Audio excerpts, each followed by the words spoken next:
Welcome back दोस्तों। इस episode में मैं लास्ट वीक के major global events, corona virus पर एक अपडेट, मार्केट्स का परफॉर्मेंस, की इकोनॉमिक डेटा पॉइंट्स और आने वाले वीक का मार्केट आउटलुक, ये सब कुछ कवर करूंगा। सबसे पहले कोरोना वायरस की बात करूं तो केसेस लगातार बढ़ रहे हैं और अभी तक दुनिया भर में करीब 78 लाख केसेस और 4.3 लाख डेथ्स हो चुका है। अमेरिका में करीब 21 लाख केसेस और करीब 1.17 लाख डेथ्स हो चुका है। नंबर ऑफ रिकॉर्ड केसेस आ रहा है पूरी दुनिया में और 12 जून को दुनिया भर में 1.42 लाख केसेस आया, जो काफी चिंता की बात है। यूएस के बाद ब्राजील, रशिया और इंडिया का पोजीशन है। 2 हफ्ते पहले इंडिया 8th पोजीशन पर था, आज 4th पोजीशन पर आ गया है। यूरोप में सबसे ज्यादा केसेस ब्रिटेन में हैं, उसके बाद स्पेन और फिर इटली। इंडिया में भी सिचुएशन चिंताजनक है। अब तक 3.2 लाख प्लस केसेस और 9,000 प्लस डेथ्स हो चुका है।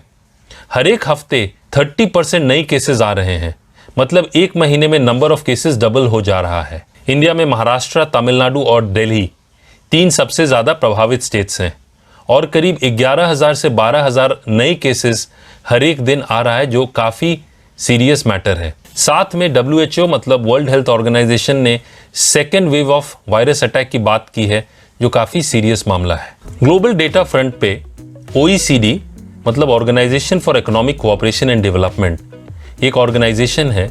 इसके एक्सपेक्टेशंस के हिसाब से ग्लोबल इकोनॉमी 2020 में कम से कम 6% डीग्रोथ मतलब नेगेटिव ग्रोथ देखेगा। वर्ल्ड बैंक ने भी अपने लेटेस्ट फोरकास्ट में कहा है कि ग्लोबल इकोनॉमी 2020 में 5.2% घटेगा, जो वर्ल्ड का वर्स्ट कॉन्ट्रैक्शन होगा वर्ल्ड वॉर 2 के बाद। सारे ग्लोबल मार्केट्स में गिरावट देखी गई लास्ट वीक।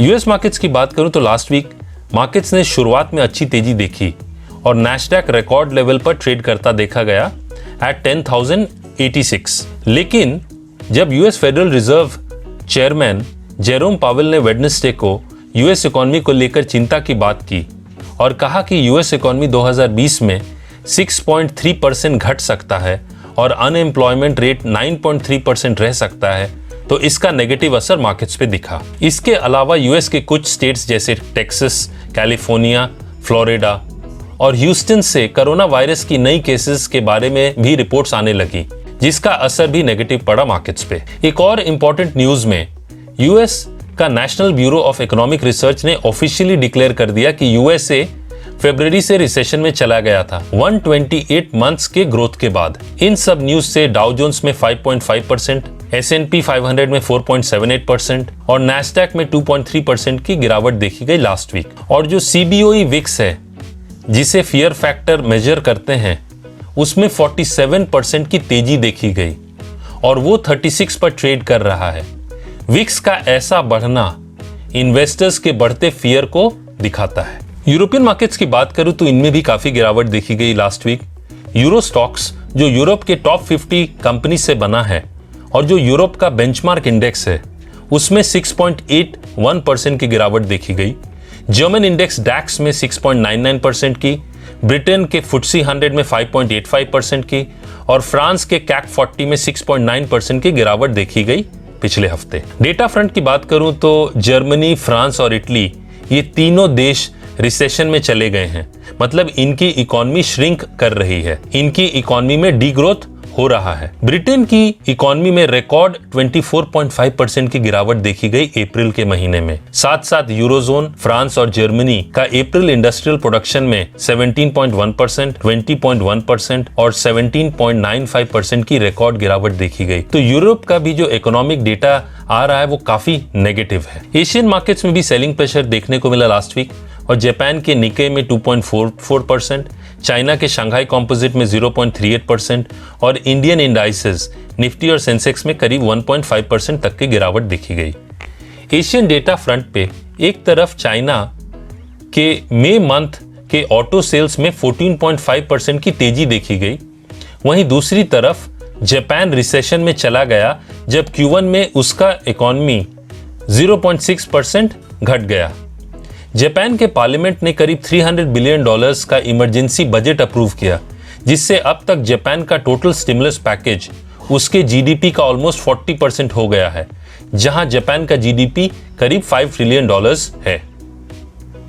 इंडिया की बात करूं तो एक तरफ वर्ल्ड बैंक ने 3.2% डीग्रोथ की बात की है 2020 में, वहीं S&P ग्लोबल रेटिंग एजेंसी ने 5% कॉन्ट्रैक्शन यानी डीग्रोथ की बात की है 2020 में। इसके अलावा मई ऑटोमोबाइल सेल्स नंबर करीब 87% घट कर आया, जो कोरोना वायरस का क्लियर इंपैक्ट दिखाता है। इंडिया विक्स, जिसे वोलेटिलिटी इंडेक्स या फियर फैक्टर भी कहते हैं, उसमें 7.5% की तेजी देखी गई, जिससे ये पता चलता है कि इन्वेस्टर्स अब कॉशियस हो रहे हैं। कमोडिटीज की बात करूं तो जहां एक तरफ गोल्ड में 3.2% की तेजी देखी गई, वहीं सिल्वर में मामूली 0.58% की बढ़त देखी गई। सेफ हेवन डिमांड के कारण गोल्ड में तेजी देखी गई जब कोरोना वायरस के सेकेंड वेव की बात होने लगी। साथ साथ जब यूएस फेडरल रिजर्व चेयरमैन ने यह कहा कि यूएस के इंटरेस्ट रेट्स को 2022 तक 0 लेवल्स पर रखा जा सकता है, तो इसका भी पॉजिटिव असर गोल्ड प्राइसेस पर देखा गया। क्रूड ऑयल प्राइसेस की बात करूं तो last week crude oil prices में 8.32% की गिरावट देखी गई। इसके 3 कारण थे। एक तो प्रॉफिट बुकिंग, दूसरा यूएस का weekly crude oil inventory data काफी बढ़कर आया, जो 5.72 मिलियन बैरल्स था, जिसका नेगेटिव असर क्रूड ऑयल प्राइसेस पर दिखा। साथ साथ सऊदी अरेबिया के एनर्जी मिनिस्टर ने लास्ट मंडे ये स्टेटमेंट दिया कि सऊदी अरेबिया, कुवैत और अरब एमिरेट्स जुलाई में 1.18 मिलियन बैरल्स प्रोडक्शन कट नहीं करेंगे, जैसा उन्होंने जून में कट किया है। तो fears of over supply, second wave of corona virus attack, slow down on lockdown relaxation, इन सब का नेगेटिव असर दिखा कच्चे तेल के प्राइसेस पे लास्ट वीक। करेंसी फ्रंट पे रुपया डॉलर के अगेंस्ट शॉर्ट टर्म में साइडवेज ही ट्रेड कर रहा है और रेंज 75 और 76.4 के बीच में ही देखा जा रहा है। ओवरऑल लास्ट वीक एफआईआईज की 1731 करोड़ की नेट सेलिंग देखी गई, वहीं डीआईआईज ने भी 2000 करोड़ की सेलिंग की। लेकिन जून महीने में अब तक एफआईआईज की 12,195 करोड़ की बाइंग है, जो एक पॉजिटिव ट्रिगर है।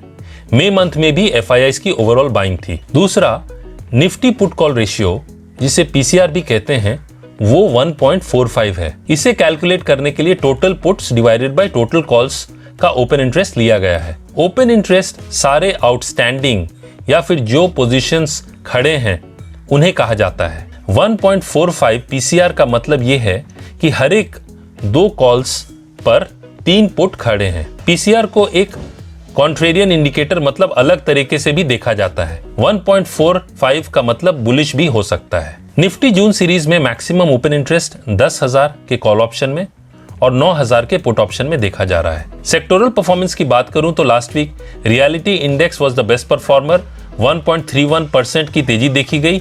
वहीं media index was the worst performer, जिसमें 7.3% की गिरावट देखी गई थी। आने वाले वीक में जो की ग्लोबल इवेंट्स हैं, उनमें मंडे को इंडिया का अप्रैल मंथ का होलसेल प्राइस इंडेक्स, जिसे WPI भी कहते हैं, ट्यूसडे को जापान का इंटरेस्ट रेट डिसीजन और मॉनेटरी पॉलिसी, साथ ही यूएस का मई महीने का कोर रिटेल सेल्स डेटा और जर्मनी का जून का ज़्यू सेंटीमेंट इंडिकेटर रिलीज होगा। इसके साथ वेडनेसडे को ब्रिटेन और यूरोजोन का मई मंथ का inflation data, bank of England का मॉनेटरी पॉलिसी और इंटरेस्ट रेट डिसीजन, और थर्सडे को US weekly jobless claims data और Philadelphia Fed manufacturing index for June, ये डेटा रिलीज होंगे, जिनका मार्केट्स पे एक असर देखने को मिलेगा। साथ साथ कुछ की इंडियन कंपनीज जिनके क्वार्टरली अर्निंग्स रिपोर्ट आने वाले हैं, उनमें मंडे को टाटा मोटर्स और इंप्रेस गैस, ट्यूसडे को इप्का लैबोरेटरीज, वेडनेसडे को पिडिलाइट और नेटको फार्मा, और फ्राइडे को रैमको सीमेंट और LIC हाउसिंग फाइनेंस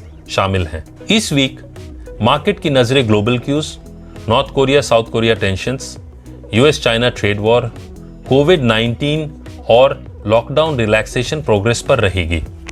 टेक्निकली इस वीक मार्केट साइडवेज ट्रेड करता दिख रहा है, क्योंकि मेजॉरिटी जो टेक्निकल इंडिकेटर्स हैं वो मिक्स्ड सिग्नल्स दे रहे हैं।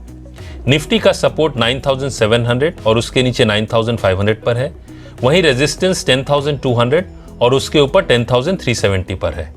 बैंक निफ्टी की बात करूं तो बैंक निफ्टी का सपोर्ट 19,500 और उसके नीचे 18,700 पर है, वहीं रेजिस्टेंस 20,950 और उसके ऊपर 21,800 पर है। आशा करता हूं कि आपको ये एपिसोड पसंद आया होगा। यदि आपका कोई फीडबैक है तो जरूर शेयर करें। Stay safe and trade well. जल्द मिलते हैं, तब तक के लिए अलविदा। Thank you.